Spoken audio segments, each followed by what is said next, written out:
Residenti Ingliżi f'pajjiżna li jammontaw għal madwar 14,000 persuna għandhom ċans sa' Ġunju illi ġej biex jagħmlu permess ta' residenza ġdid. Dan kif il-perjodu ta' tranzizzjoni bejn ir-Renju Unit u l-Unjoni Ewropea jintemm fl-aħħar tas-sena.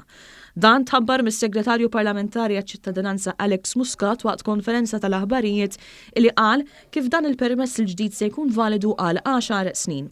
Fil-konferenza, is-Segretarju Parlamentari Muscat spjega kif l-Aġenzija Identity Malta bdiet b'ħidma minn frar li għadda biex ikunu jafu bir-residenti Ingliżi li jgħixu f'pajjiżna.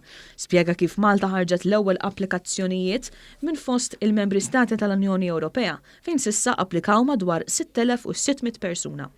Madwar nofs iċ-ċittadini Ingliżi li jgħixu f'Malta li issa jridu jiġu japplikaw għal dan dokument ta' residenza validu għal 10 snin u validu għal ħafna snin qed nagħtu dan id-dokument daqshekk fit-tul anke minħabba relazzjonijiet tajba ħafna illi pajjiżna dejjem kellu mar-Renju Unit.